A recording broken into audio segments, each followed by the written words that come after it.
بسم اللہ الرحمن الرحیم الصلاۃ والسلام علیکہ یا سیدی یا رسول اللہ وعلی آلکہ وصحبہ یا سیدی یا حبیب اللہ۔ میرے عزیز جان اور شفیق بہن بھائیو، السلام علیکم ورحمۃ اللہ وبرکاتہ۔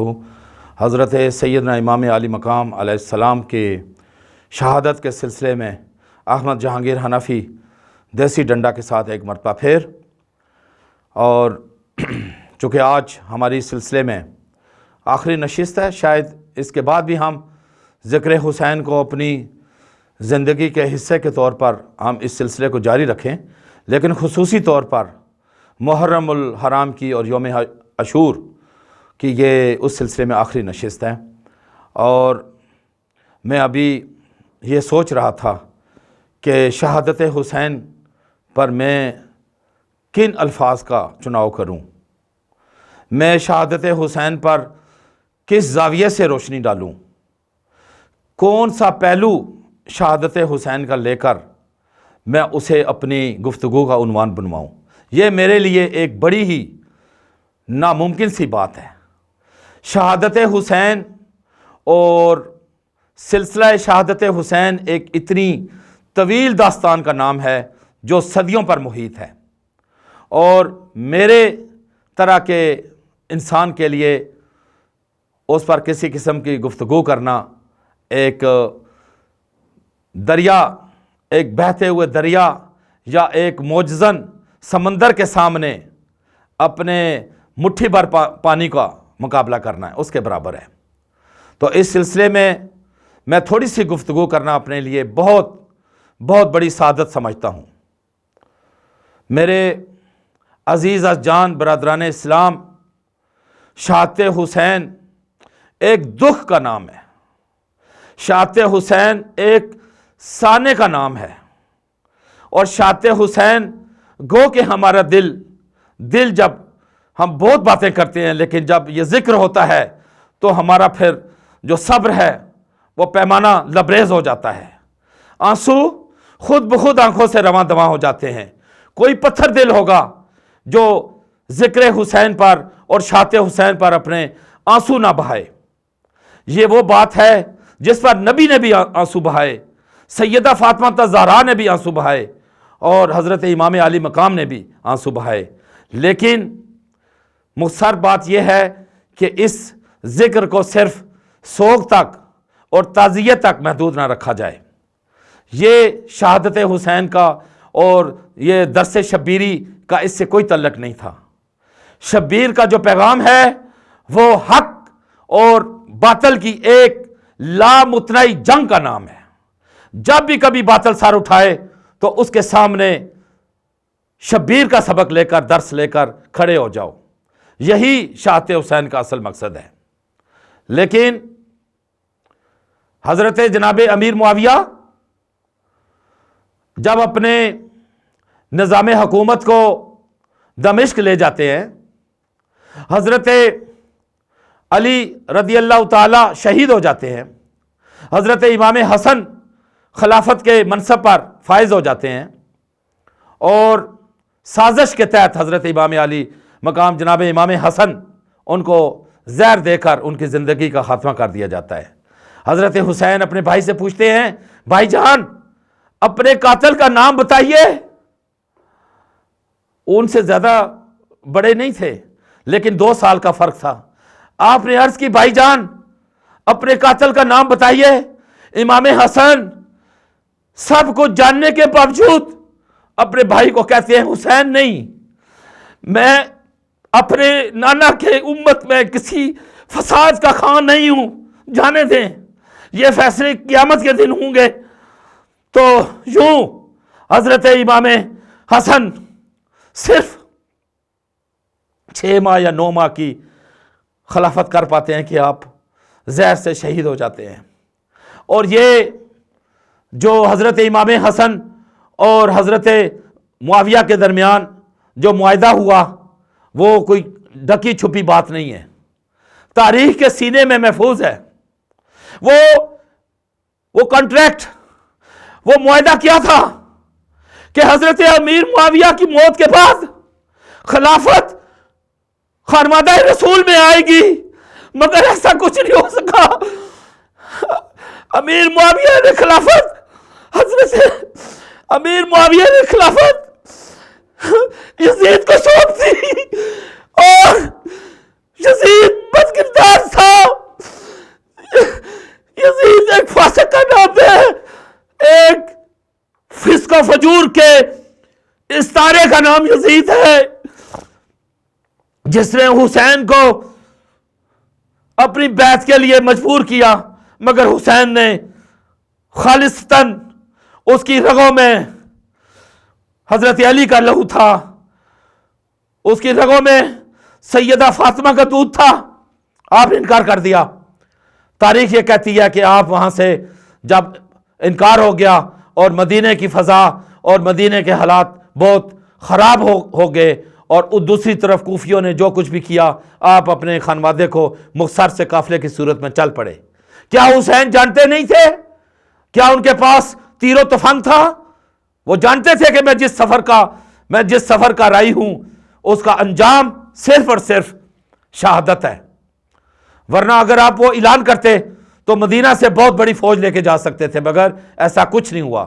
یہ راستہ صبر و وفا کا تھا، یہ راستہ جور و جفا کے سامنے ڈٹ جانے کا تھا، یہ راستہ وہ تھا جس پر حسین گامزن تھے۔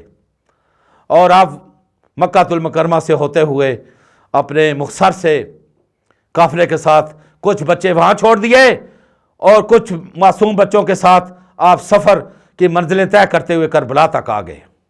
اور جو کربلا کی صورتحال تھی وہ بھی تاریخ گواہ ہے، وہاں 3000 کا ایک بڑا لشکر وہاں آپ کی بے خونی کے لیے موجود تھا، اور ابن سعد، ابن زیاد اور شمر، ان کو حکم تھا کہ حسین کو یہاں سے نہ جانے دیا جائے۔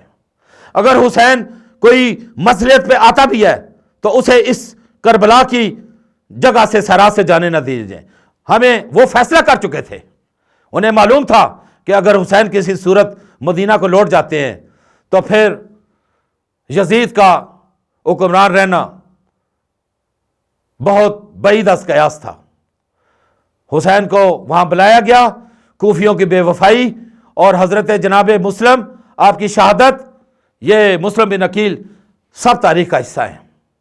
مختصر بات یہ ہے کہ کربلا میں آپ کے ساتھ جو ظلم و ستم ہوا وہ بھی ایک بہت بڑی تاریخ ان کے سیاہ کارناموں سے، ان کوفیوں اور یزید کے ہم نواؤں ابن زیاد اور ابن سعد اور ابن شمر، اس کے درمیان ہمیں ایک مرد حر بھی نظر آتا ہے جو حسین کے اس مختصر اور قلیل سے لشکر کا حصہ بن جاتے ہیں۔ وہ حر تھے۔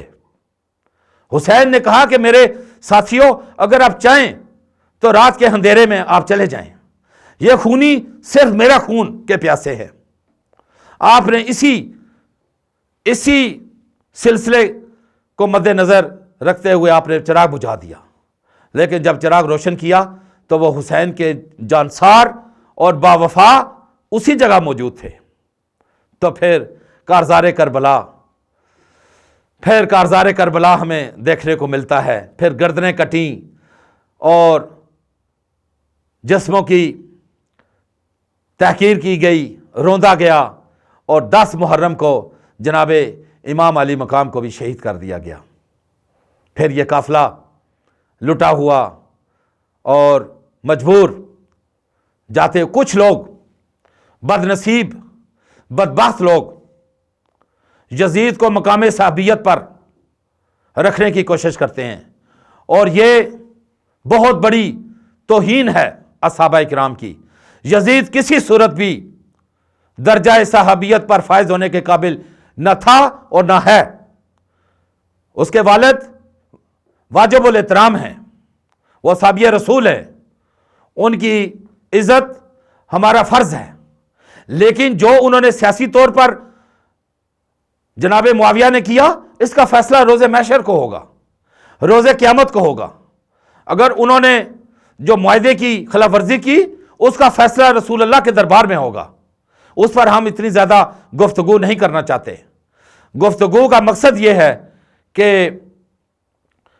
یہ جو مصلحت کے غلام تھے، ادھر بھی حفاظ تھے، قاری تھے، لیکن وہ یزید کی فوج کا حصہ تھے۔ یہ ان کی بڑی بدنصیبی اور بدبختی تھی۔ ہمارے ایک دوست ہیں اور ان کے آفس میں نے ایک قطعہ لکھا ہوا دیکھا، اور میں آج اسی مناسبت سے وہ پڑھنا چاہوں گا، اور پھر اپنی ایک چند اشعار لکھے ہوئے ہیں، لیکن اس کا وہ قطعہ کچھ اس طرح ہے کہ اصول جن کی ضرورت، قصیدہ جن کا کلام، اصول جن کی ضرورت، قصیدہ جن کا کلام، تعلقات کے محتاج، مصلحت کے غلام، ادھر بھی اپنے نمازی، ادھر بھی اپنا امام، یزید سے بھی مراسم، حسین کو بھی سلام۔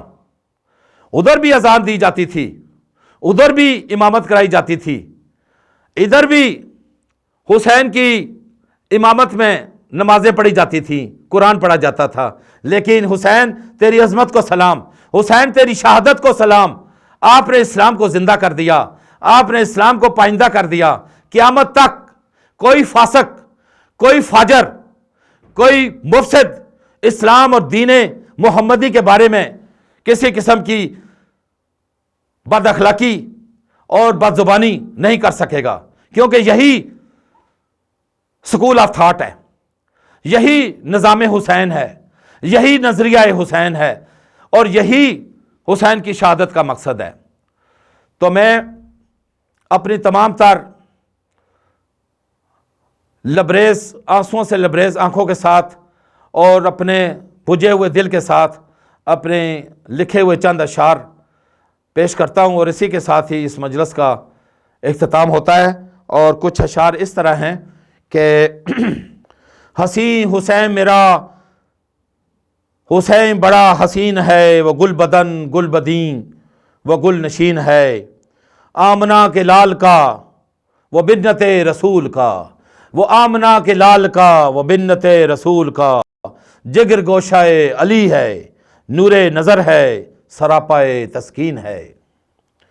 رسول کے چمن میں، رسول کے چمن میں ہر گل ہی بے مثال ہے، رسول کے چمن میں ہر گل ہی بے مثال ہے، مگر حسین گل ناجاب خوشبو دل گزی ہے۔ کبھی چومے حسین کے لب، کبھی چومے حسین کے لب، کبھی بوسہ حسین کا لیں، کبھی بوسہ حسین کا لیں، کیسے یہ لب حسین کے، کیسی حسین کی جبین ہے۔ کبھی تھامے انگلی حسین کی، کبھی تھامے انگلی حسین کی، کبھی کندھوں پہ بٹھا لیں، شاہ سوار کو دیکھیں آنکھ اشک بار، دل بڑا حزین ہے۔ چومتے چومتے حسین کو آنکھیں نبی کی نمناک ہو گئیں، چومتے چومتے حسین کو آنکھیں نبی کی نمناک ہو گئیں، یہ کن راہوں کا مسافر ہے، یہ کس منزل کا مکین ہے۔ نبی کی سسکیوں پہ جبریل، نبی کی سسکیوں پہ جبریل آتے ہیں دینے دلاسا، یا رسول اللہ آفرین آفرین صد آفرین ہے۔ میرے عزیز جان بھائیوں، اسی چند اشعار کے ساتھ میں اپنی اس نشست کا اختتام کرتا ہوں، اور میری دعا ہے خاص کر اس سلسلے میں جو پاکستان کے لوگ ہیں اور پاکستان کے حکمران ہیں، پاکستان کے سیاستدان ہیں، اور جو اسمبلیوں میں بیٹھے ہوئے ہیں، اس وقت بھی ہمارے پاس وقت ہے کہ ہم اپنی زندگی کو فکر حسین سے روشن کر لیں، ان کی فکر کو اپنی اسمبلیوں تک لے کر جائیں، اپنی سیاست کا حصہ بنائیں، اور جو رسول اللہ علیہ الصلوۃ والسلام کی ناموس ہے اس پر پچھلے گزشتہ ماہ سے جو بکواسات ہوئے ہیں، اس سلسلے میں جو فرانس کا سفیر ہے، اس کو فکر حسین کے تحت ملک سے دفان کرنا ہمارا مقصد ہے، اور انشاءاللہ العزیز آج نہیں تو کل ہم ضرور کامیاب ہوں گے۔ الصلاۃ والسلام علیکہ یا سیدی یا رسول اللہ، وعلی آلک و صحبک یا سیدی یا حبیب اللہ۔ السلام علیکم ورحمۃ اللہ وبرکاتہ۔